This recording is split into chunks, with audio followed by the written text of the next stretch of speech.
Hello everyone. आज pedagogy of commerce की class 6 है।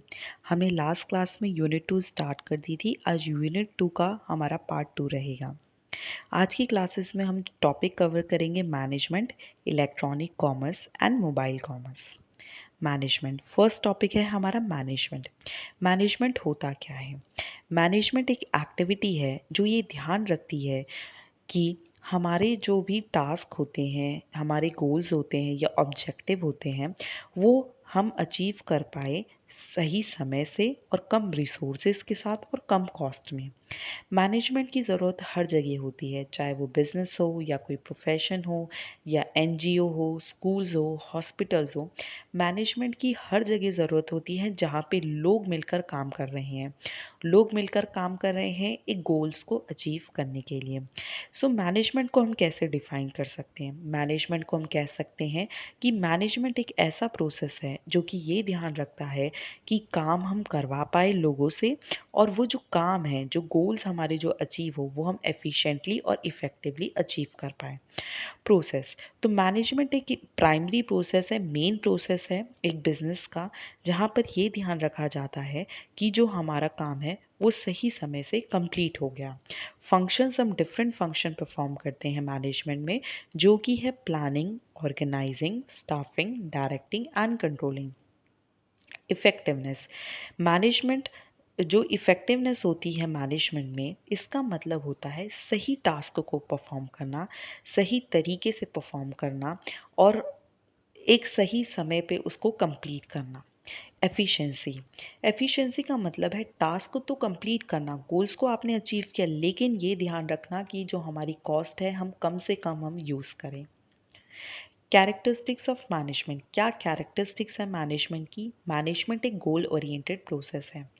मैनेजमेंट एक प्रोसेस है जो कि ये ध्यान रखता है कि हमारी गोल्स अचीव हो पाए, लोग मिलकर काम करें और जो एक ऑर्गेनाइजेशन के गोल्स है उसे वो अचीव कर पाए। Management is all pervasive. Pervasive का मतलब होता है कि मैनेजमेंट हर जगह यूज़ होता है। मैनेजमेंट का जो काम है वो हर जगह है, चाहे वो स्कूल्स हो, ऑर्गेनाइजेशन हो, बिजनेस हो। मैनेजमेंट की हमें हर जगह ज़रूरत पड़ती है। जहाँ पर लोग हैं वहाँ पे हमें मैनेजमेंट की ज़रूरत पड़ेगी ही पड़ेगी। Management is a continuous process. Management एक कॉन्टिन्यूस प्रोसेस है, ये कभी ना ख़त्म होने वाला प्रोसेस है। मैनेजमेंट में लोग मिलकर काम कर रहे हैं एक स्पेसिफिक गोल्स और ऑब्जेक्टिव को अचीव करने के लिए। अगर हमारा कोई गोल और ऑब्जेक्टिव कंप्लीट हो गया, फुलफिल हो गया, हमने अचीव कर लिया, तो उसके बाद जो हमारा नेक्स्ट गोल होगा उसे कैसे अचीव करना है वो हमें मैनेजमेंट ही बताती है। तो मैनेजमेंट कभी ख़त्म नहीं होता, ये कॉन्टिन्यू रहता है। मैनेजमेंट एक ग्रुप एक्टिविटी है। मैनेजमेंट एक ग्रुप एक्टिविटी इसलिए है कि मैनेजमेंट डील करता है ह्यूमन रिसोर्स से, लोगों से, कि लोग मिलकर काम करें, एक ऑब्जेक्टिव को फुलफिल करें, गोल्स को अचीव करें। मैनेजमेंट एक डायनामिक फंक्शन है। जो हमारा इन्वायरमेंट है वो डायनामिक है। डायनामिक का मतलब जो चेंज होता रहता है, समय के साथ जो चेंज होता रहता है। जैसे कि टेक्नोलॉजी हमारी दिन पे दिन चेंज होती जा रही है, कभी पॉलिटिकल इश्यूज आ रहे हैं, कभी हमारे लॉज चेंज हो रहे हैं। तो हमारा जो इन्वायरमेंट है वो अनसर्टेन है, कभी भी कुछ भी हो सकता है। तो मैनेजमेंट को भी ये ध्यान रखना पड़ता है, अपने इन्वायरमेंट को स्कैन करते रहना पड़ता है कि क्या चेंजेस आ रहे हैं इन्वायरमेंट में। उन चेंजेस के अकॉर्डिंग अपने गोल्स को वो मॉडिफाई करेगा, चेंज करेगा और ये ध्यान रखेगा कि कैसे अब वो गोल्स को हम अचीव करें। मैनेजमेंट का काम होता है कि वो लोगों से अपने गोल्स को अचीव करवा पाए, जैसे getting things done through others, अपना काम करवाना लोगों से मिलकर। Functions of management, so basically हमारे 5 फंक्शंस ऑफ मैनेजमेंट होते हैं। फर्स्ट है हमारा प्लानिंग। प्लानिंग क्या होता है? प्लानिंग का मतलब होता है कि ऑब्जेक्टिव्स को सेट करना, गोल्स को सेट करना। एक ऑर्गेनाइजेशन जब भी स्टार्ट होती है तो वो अपने short term goals, long term goals, क्या उसे अचीव करना है फ्यूचर में, वो ये सब चीज़ों का ध्यान रखती है। उन गोल्स को अचीव करने के लिए उन्हें कितना टाइम चाहिए, उनको गोल्स को अचीव करने के लिए कौन से कोर्स ऑफ एक्शन को उन्हें चूज़ करना चाहिए, क्या उनके पास तरीके हैं उन गोल्स को चूज़ करने के लिए।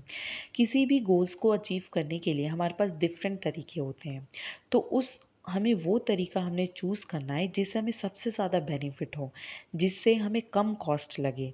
तो मैनेजमेंट में ये हम ध्यान रखते हैं कि कैसे हमारा जो प्लानिंग फंक्शन है हम उसे अच्छे से परफॉर्म कर पाए और ये देख पाए कि हमें उस गोल को अचीव करने के लिए क्या क्या किस किस चीज़ों की ज़रूरत पड़ेगी। ये प्लानिंग हमें ये बताता है कि हम अभी कहाँ हैं और हमें कहाँ पे पहुँचना है। सेकंड फंक्शन है मैनेजमेंट का, वो है हमारा ऑर्गेनाइजिंग। ऑर्गेनाइजिंग में हम ये ध्यान रखते हैं कि जो भी हमने प्लान किया है, जो भी हमारा प्लान है, हमारा जो प्लान हमने किया है कुछ भी अचीव करने के लिए, जो हमारे गोल्स को हमने अचीव करने के लिए, उसको हम कैसे अचीव करेंगे, कैसे हम उस हिसाब से अपनी एक्टिविटीज़ को डिवाइड करेंगे और अपने गोल्स को अचीव करेंगे। सबसे पहले हम यहाँ क्या करते हैं, identification and division of work. जो भी हमारे ऑब्जेक्टिव्स एंड गोल्स हैं उसको हमें आइडेंटिफाई करना है, ये ध्यान रखना है इनको अचीव करने के लिए हमें क्या क्या काम करना पड़ेगा और उसे डिवाइड करना है छोटे छोटे टास्क में। उसके बाद जो टास्क हमारे सिमिलर होंगे, सेम नेचर के होंगे, उनका हम डिपार्टमेंट बनाएंगे। ऐसे हम डिफरेंट डिपार्टमेंट बनाएंगे। हम ये ध्यान रखेंगे कि अब उन डिपार्टमेंट में कौन लोगों को हमें अपॉइंट करना है और उनकी क्या क्या ड्यूटीज़ होगी और कौन किसको रिपोर्ट करेगा, किससे ऑर्डर लेगा और किसको रिपोर्ट करेंगे।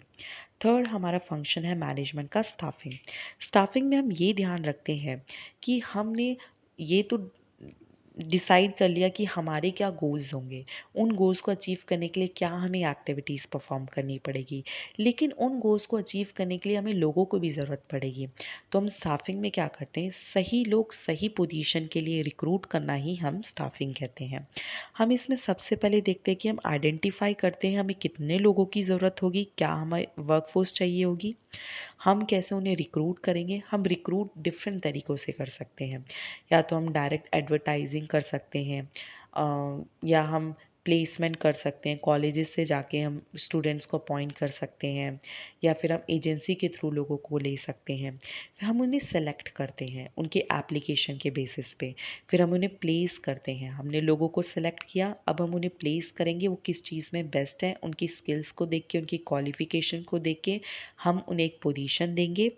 अब हम प्रमोशन भी देंगे। हम ये भी ध्यान रखेंगे अगर कोई वर्कर अच्छा काम कर रहा है तो उसे हम टाइम टू टाइम हम उसे प्रमोट करें, और ये भी ध्यान रखें कि वो डेवलपमेंट हो पाए उसका, वो अपने एक ऑर्गेनाइजेशन के गोल्स को तो अचीव करे, लेकिन एक ऑर्गेनाइजेशन को ये भी ध्यान रखना पड़ेगा कि कैसे वो अपने पर्सनल ऑब्जेक्टिव को भी फुलफ़िल कर पाए, कैसे वो अपने करियर की ग्रोथ कर पाए। अगर एक वर्कर को फर्दर एजुकेशन करना है, उसे एमबीए करना है या अदर कोर्सेज़ में एनरोल करना है, तो ऑर्गेनाइजेशन को ये ध्यान रखना पड़ेगा कि वो कैसे हेल्प कर पाए वर्कर को ये सारी चीज़ को अचीव करने के लिए। फोर्थ होता है हमारा फंक्शन, डायरेक्टिंग।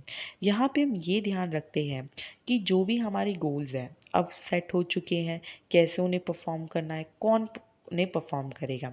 अब उन लोगों को कैसे हमें गाइड करना है, उन्हें मोटिवेट करना है, उन्हें डायरेक्शन दिखानी है कि कैसे वो अपना बेस्ट दे सकते हैं उन गोल्स को अचीव करने के लिए। फिफ्थ है कंट्रोलिंग। कंट्रोलिंग हमें ये बताता है कि जो भी हमने प्लान किया था, हमारे प्लान के अकॉर्डिंग हमारे गोल्स हम अचीव कर पाए या हम नहीं कर पाए।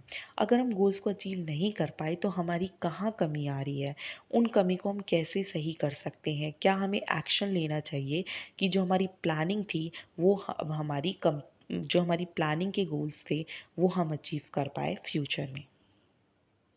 E commerce. ई कॉमर्स का मतलब होता है इलेक्ट्रॉनिक कॉमर्स।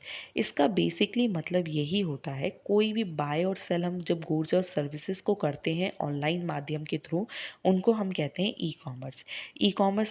ई कॉमर्स में जो भी हम ट्रांजैक्शन करते हैं वो हम ऑनलाइन करते हैं। यहाँ पे हम प्रोडक्ट और सर्विसेज या तो हमें फिज़िकली मिलती है या तो हमें डिजिटली। जैसे कि अगर हमने मिंत्रा, फ्लिपकार्ट, अमेज़ॉन से कोई भी प्रोडक्ट को परचेज़ किया है तो हमें उसकी डिलीवरी होगी, हमें वो फिज़िकल फॉर्म में मिलेगा, जैसे कि हमारे क्लोथ्स हो गए, मोबाइल्स हो गए या कोई एक्सेसरीज़ हो गई। और ये या तो हमें डिजिटली मिलेगी, जैसे कि हमने कोई नोवेल को परचेज़ किया ऑनलाइन या हमने कोई कोर्स परचेज़ किया किसी एजुकेटर से, तो वो हमें डिजिटली मिलती है। इलेक्ट्रॉनिक कॉमर्स जो होता है वो टेक्नोलॉजीज़ पे बेस्ड होता है, डिफरेंट टेक्नोलॉजीज़ का वो यूज़ करता है। जैसे कि हम इसमें मोबाइल कॉमर्स का यूज़ करते हैं, फ़ोन के थ्रू कुछ भी बाय और सेल करना, या हम इलेक्ट्रॉनिक फ़ंड ट्रांसफ़र कर रहे हैं, अपने फ़ंड एक बैंक से दूसरे को ट्रांसफ़र कर रहे हैं, इंटरनेट मार्केटिंग करना, अपने प्रोडक्ट को वेबसाइट वेबसाइट पे अपलोड करना और ऑनलाइन ट्रांजैक्शन करना, प्रोसेसिंग करना, जैसे कि हम ऑनलाइन पे करते हैं डिफरेंट पेमेंट मेथड्स के थ्रू, यूपीआई हो गया, क्रेडिट कार्ड है, डेबिट कार्ड है या नेटवर्क बैंकिंग है, सारी चीज़ें। टाइप ऑफ ई कॉमर्स, कितने तरीके के ई कॉमर्स होते हैं? Electronic commerce. फर्स्ट है हमारा बिजनेस टू कंज्यूमर कॉमर्स। यहाँ पे बिजनेस अपनी सर्विसेज प्रोवाइड करता है कंज्यूमर को, जैसे कि बिजनेस ने अपने प्रोडक्ट को ऑनलाइन दिया, जैसे कि अमेज़ॉन है, मिंत्रा, फ्लिपकार्ट और डिफरेंट वेबसाइट जो भी हमारे पास अवेलेबल है, वहाँ पे बिज़नेस अपने प्रोडक्ट को अपलोड करते हैं, दिखाते हैं। कंज्यूमर वो प्रोडक्ट को ध्यान देते हैं और उनकी नीड के अकॉर्डिंग उनको वो परचेज़ करते हैं। बिज़नेस टू बिज़नेस कॉमर्स, यहाँ पे एक बिज़नेस अपने प्रोडक्ट एंड सर्विसेज को दूसरे बिज़नेस को बाय और सेल करता है। जैसे अगर एक कंपनी दूसरी कंपनी से कुछ प्रोडक्ट खरीद रही है, सर्विसेज ले रही है या फिर दे रही है। कंज्यूमर टू कंज्यूमर कॉमर्स, यहाँ पे एक कंज्यूमर दूसरे कंज्यूमर से कोई प्रोडक्ट और सर्विसेज को खरीद या बेच रहे हैं, जैसे कि हम OLX पे करते हैं, eBay पे करते हैं। एक कंज्यूमर ने OLX पे अपने कोई भी पुराना AC है या रेफ्रिजरेटर है पोस्ट किया कि वो इसको बेचना चाहता है और दूसरा कंज्यूमर उसको खरीद रहा है, तो यहाँ पे कौन इन्वॉल्व है? कंज्यूमर ही कंज्यूमर से इन्वॉल्व है, दोनों पार्टी कंज्यूमर ही है। फोर्थ है कंज्यूमर टू बिजनेस, यहाँ पर कंज्यूमर अपनी सर्विसेज प्रोवाइड करता है बिजनेस को, जैसे आज के टाइम पे बिजनेस इन्फ्लुएंसर्स को यूट्यूब के थ्रू, इंस्टाग्राम के थ्रू अपने प्रोडक्ट भेजते हैं कि वो अपने पेजेस पे उन प्रोडक्ट के बारे में बता पाए, लोगों को जागरूक कर पाए। तो यहाँ पे बिजनेस जो है कंज्यूमर से सर्विसेज ले रही है। ई कॉमर्स का क्या इम्पैक्ट पड़ा हमारे मार्केट पे और रिटेलर्स पे? Increase competition. जब से इलेक्ट्रॉनिक कॉमर्स आया है, लोगों के पास बहुत ऑप्शंस हैं। लोग अब बाहर जाने की जगह अपने फ़ोन के थ्रू ही डिफरेंट प्रोडक्ट को देख पा रहे हैं। उनके पास वाइड रेंज है, डिफरेंट प्रोडक्ट एंड सर्विसेज है चूज़ करने के लिए, जिससे कि कंपटीशन बढ़ गया है। चेंजिंग कंज्यूमर बिहेवियर, अब समय के साथ कंज्यूमर का जो बिहेवियर है चेंज हो रहा है। अब जैसे कंज्यूमर को इलेक्ट्रॉनिक कॉमर्स के थ्रू डिफरेंट सर्विसेज मिलती है, जैसे कि होम डिलीवरी मिल गया या फिर आफ्टर सेल सर्विसेज मिल गया, तो अब उसके पास बहुत ज़्यादा ई कॉमर्स की वजह से बहुत बेनिफिट्स मिल रहे हैं, तो जिसकी वजह से मार्केट में बहुत कंपटीशन भी बढ़ रहा है और उन्हें ये सारी चीज़ों का ध्यान रखना पड़ रहा है। थर्ड है ग्लोबल रीच। ई कॉमर्स के आने से प्रोडक्ट और सर्विसेज की ग्लोबल रीच हो चुकी है। आप कोई भी कंट्री का प्रोडक्ट दूसरी कंट्री से परचेज भी कर सकते हो, सेल भी कर सकते हो। प्राइस ट्रांसपेरेंसी, इलेक्ट्रॉनिक कॉमर्स की वजह से प्राइस ट्रांसपेरेंसी, आप किसी भी वेबसाइट पे जाते हो या ऐप पे जाते हो तो किसी भी प्रोडक्ट और सर्विसेज के जो प्राइस होते हैं वो मेंशन होते हैं, तो कंज्यूमर के पास ऑप्शन होते हैं वो डिफरेंट प्रोडक्ट को देख सके और अपने बजट के अकॉर्डिंग वो बेस्ट चूज़ कर सके एक अपने लिए प्रोडक्ट और services. Faster innovation, electronic commerce के आते अब फास्टर इनोवेशन हो गई है, प्रोडक्ट में इनोवेशंस आ रही है, डिलीवरी में भी इनोवेशंस आ रही है। पहले हमें डिलीवरी करने के लिए 1 वीक लगता था, आज के टाइम पे 2-3 डेज लग रहे हैं। और जो इंस्टेंट सर्विसेज भी मिल रही है ब्लिंकिट के थ्रू, जेप्टो के थ्रू, तो आज के टाइम पे इनोवेशन चेंज हो रही है। तो ये सारी इनोवेशंस आ रही है, न्यू इनोवेशंस आ रही है, ये सारी चीज़ें ध्यान रखनी पड़ रही है रिटेलर्स को। Shift from physical store to online store, आज के समय पे जो भी शिफ्ट हो चुका है physical store to online store. अब जो प्रोडक्ट है वो ऑनलाइन स्टोर्स के माध्यम से ज़्यादा बेचे जा रहे हैं एज़ कंपेयर अगर हम करेंगे फिजिकल स्टोर्स पे, क्योंकि कंज्यूमर के पास वाइड चॉइसेस है, उसके पास कन्वीनियंस है कि अपने सिर्फ फ़ोन के थ्रू या टैबलेट या लैपटॉप के थ्रू वो different varieties of product and services को देख भी सकता है और ख़रीद भी सकता है। कंज्यूमर एक्सपेक्टेशन राइजन, आज के समय में कंज्यूमर की जो एक्सपेक्टेशन है वो बढ़ चुकी है, क्योंकि ई कॉमर्स की वजह से उसको बहुत डिफरेंट बेनिफिट्स मिल रहे हैं, जैसे कि वो पेमेंट कर सकते हैं ऑनलाइन या कैश ऑन डिलीवरी करवा सकते हैं, प्रोडक्ट को वो रिटर्न करवा सकते हैं, डिफरेंट प्रोडक्ट को वो ट्राई कर सकते हैं, तो जिसकी वजह से कंज्यूमर की एक्सपेक्टेशन बढ़ चुकी है। Need for technology adoption, retailers को अपनी ही मार्केटिंग के लिए टेक्नोलॉजी को अडॉप्ट करना पड़ेगा, डिफरेंट मेथड अडॉप्ट करने पड़ेंगे, जिससे कि उनका जो बिज़नेस है वो सही चल पाए। Logistic and delivery challenges.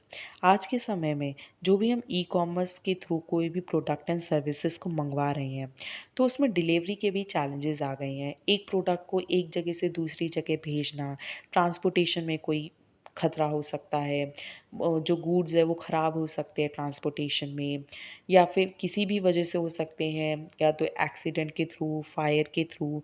और डिलीवरी में भी बहुत इश्यूज़ आते हैं कि एक प्रोडक्ट को एक जगह से दूसरी जगह पहुंचाना। जैसे गुजरात का कोई कस्टमर है, उसका प्रोडक्ट मुंबई से आ रहा है या डिफरेंट लोकेशन से आ रहा है, तो आज के समय पे लॉजिस्टिक और डिलीवरी चैलेंजेस बहुत आ गए हैं। Increase pressure on pricing.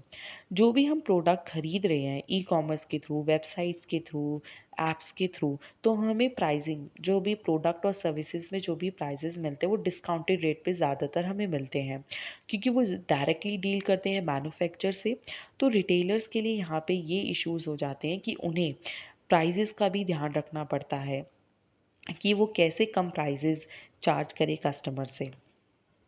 Impact on supply chain management. क्या इम्पैक्ट पड़ा है सप्लाई चेन मैनेजमेंट पे? Faster and real time operation. E commerce के आते आज के समय पे फास्टर और रियल टाइम ऑपरेशन हो रहा है। आप उसी टाइम प्रोडक्ट को परचेज कर सकते हो, रियल टाइम बेसिस पे आप ऑर्डर कर सकते हो, पे कर सकते हो, और फास्ट डिलीवरी भी आपके पास ऑप्शन है। Last mile delivery focus. जो हमारा इलेक्ट्रॉनिक कॉमर्स है वो ये ध्यान रखता है कि हर एक कस्टमर तक वो अपने प्रोडक्ट को पहुंचा पाए, चाहे वो किसी भी जगह रह रहे हो, किसी भी स्टेट में हो और किसी भी लोकेशन में हो। Demand driven supply change. आज के टाइम पे जो भी डिमांड है, डिमांड जो ड्राइवन सप्लाई चेंज, डिमांड के बेसिस पे ही हम सप्लाई चेन को डिसाइड कर पा रहे हैं। जितनी डिमांड होगी प्रोडक्ट की, उसी हिसाब से हम सप्लाई को अपना बढ़ा रहे हैं और घटा रहे हैं। Customer centric. आज के समय में जो भी हम प्रोडक्ट और सर्विस बना रहे हैं वो कस्टमर्स को देखकर बना रहे हैं, उसमें हम इनोवेशन ला रहे हैं, कैसे वो प्रोडक्ट को हम जल्दी पहुंचा पाए उन तक, कैसे हम उनसे कम चार्जेस लें। तो सारा जो मार्केट है वो रिवॉल्व कर रहा है अपना कस्टमर्स के इर्द गिर्द। Integration and coordination. जब हम मोबाइल कॉमर्स कर रहे हैं या फिर इलेक्ट्रॉनिक कॉमर्स कर रहे हैं, तो हमें कोऑर्डिनेट करना पड़ता है डिफरेंट एक्टिविटीज़ को। हमने ऑर्डर प्लेस किया, हम ये इंश्योर करना पड़ेगा जो हमारी वेबसाइट है वो सही चल रही है। जब किसी कस्टमर ने कोई प्रोडक्ट या सर्विसेज को परचेज़ कर लिया, तो वो कैसे अब प्रोडक्ट और सर्विसेज को कस्टमर तक पहुंचाया जाए, सही समय पे पहुंचाया जाए। तो डिफरेंट एक्टिविटीज़ को हमें कोऑर्डिनेट करना पड़ता है, सेलिंग से रिलेटेड, ट्रांसफ़र से रिलेटेड, ट्रांसपोर्टेशन से related. Increase cost in logistic.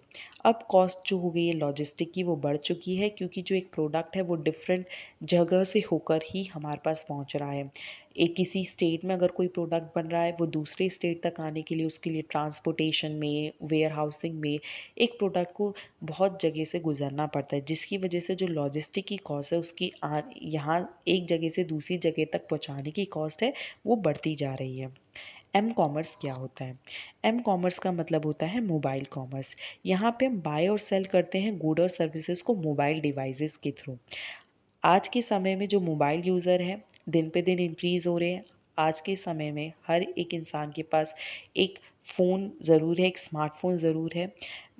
Mobile commerce help करता है कि कस्टमर्स अपने फ़ोन के through he product and services को ऑर्डर कर पाए। ये मोबाइल कॉमर्स बहुत इजी है यूज़ करने के लिए, और हम फास्ट ट्रांजैक्शन है। आप कभी भी किसी भी समय पे किसी भी कोने पे अगर आपके पास एक अच्छा इंटरनेट कनेक्शन है, आप कुछ भी प्रोडक्ट को परचेज़ कर सकते हो, गुड्स एंड सर्विसेज को आप परचेज़ कर सकते हो, बेच सकते हो। आप मोबाइल, हमारे पास आज के टाइम पे बहुत डिफरेंट मोबाइल ऐप्स अवेलेबल है, जैसे अमेज़ॉन है, फ्लिपकार्ट है, डिफरेंट मोबाइल वेबसाइट है लाइक ज़ारा की, H&M की, एंड डिफरेंट वेबसाइट है हमारे पास। तो हमारे पास बहुत प्लेंटी ऑफ ऑप्शन है एक कस्टमर को चूज़ करने के लिए। ई कॉमर्स में हम ज़्यादातर जो भी हम ट्रांजैक्शन करते हैं वो हम कंप्यूटर्स एंड लैपटॉप्स के थ्रू करते हैं, एंड मोबाइल कॉमर्स में हम वो करते हैं मोबाइल फ़ोन्स के थ्रू। एडवांटेजेस क्या है मोबाइल कॉमर्स के? फास्ट ट्रांजैक्शंस होती है, हमें कहीं नहीं जाना, बस हमारे पास इंटरनेट कनेक्शन होना चाहिए और हमारे पास फ़ोन होना चाहिए। Cover wide distance. ये कवर वाइड डिस्टेंस जो हमारा मोबाइल कॉमर्स है वो वाइड डिस्टेंस को कवर करता है। अब किसी भी जगह के हो आप, कहीं से भी प्रोडक्ट को परचेज़ कर सकते हो, बाय कर सकते हो। पर्सनलाइज़ एक्सपीरियंस, जो मोबाइल कॉमर्स है डिफरेंट वेबसाइट पर्सनलाइज एक्सपीरियंस देती है अपने कस्टमर्स को, कस्टमर्स के अकॉर्डिंग प्रोडक्ट को बनाती है, उसे कस्टमाइज भी करती है। ईजी टू यूज़, जो मोबाइल कॉमर्स है आप मोबाइल के थ्रू जो भी बाय एंड सेल कर रहे हो वो ईजिली आप उस चीज़ को समझ सकते हो। आज के टाइम पे जो वेबसाइट है उसने इंग्लिश के अलावा डिफरेंट लैंग्वेजेस में भी ऑप्शन ले रखे हैं, तो आप अपनी रीजनल लैंग्वेज को चूज़ कर सकते हो जिससे आप बेटर अंडरस्टैंड कर पाओगे वेबसाइट को। सपोर्ट मल्टीपल पेमेंट ऑप्शन, जो वेबसाइट होती है, ऐप्स होते हैं, वो मल्टीपल पेमेंट ऑप्शन को सपोर्ट करते हैं, जैसे कि इंटरनेट बैंकिंग हो गया, आप डेबिट एंड क्रेडिट कार्ड का यूज़ कर सकते हो, आप यूपीआई का यूज़ कर सकते हो, वॉलेट का यूज़ कर सकते हो। Savings on product and services, हम जो भी प्रोडक्ट एंड सर्विसेज को ख़रीद रहे हैं ऑनलाइन, तो हमें उस पर हम काफ़ी सेव कर पाते हैं, क्योंकि जो प्रोडक्ट एंड सर्विसेज हमें ज़्यादातर डिस्काउंटेड रेट्स में मिलते हैं, कभी हमारी डिफरेंट सेल्स चल रही होती है तो हम उसमें काफ़ी सेव कर पाते हैं। डिसएडवांटेजेस ऑफ मोबाइल कॉमर्स, क्या डिसएडवांटेजेस है मोबाइल कॉमर्स के? स्मॉल स्क्रीन साइज़, जो फ़ोन का साइज़ होता है वो स्मॉल होते हैं, तो कभी कभी हमें जो प्रोडक्ट है वो अच्छे से हम नहीं दिखते और नहीं हम पता कर पाते कि उनका एक्चुअल साइज़ क्या है और क्या उनका एक्चुअल कलर है। डिफरेंट डिफरेंट हमें इश्यूज़ आ जाते हैं स्मॉल स्क्रीन साइज़ की वजह से। टेक्निकल इशू हो सकता है कि हमारी जो वेबसाइट या ऐप है वो स्लो चल रही हो, या उसमें कोई बग आ गया हो, या हमारे फ़ोन में कोई इशू चल रहा हो। इंटरनेट डिपेंडेंसी, बिना इंटरनेट के आप कुछ भी ऑर्डर नहीं कर सकते हो, आप प्रोडक्ट एंड सर्विसेज को बाय एंड सेल नहीं कर सकते हो, तो इंटरनेट कनेक्टिविटी होना बहुत ज़रूरी है। सिक्योरिटी रिस्क, सिक्योरिटी का हमेशा रिस्क रहता है। आजकल इतने फ्रॉड हो रहे हैं, तो आप नहीं बता सकते, अगर कहीं आपकी डेबिट या क्रेडिट कार्ड की जो डिटेल्स है वो लीक हो जाए या फिर आपका मोबाइल हैक हो जाए, तो हमेशा रिस्क लगा रहता है। स्मार्टफोन लिमिटेशन, कुछ ना कुछ लिमिटेशन हो सकती है हमारे स्मार्टफ़ोन की।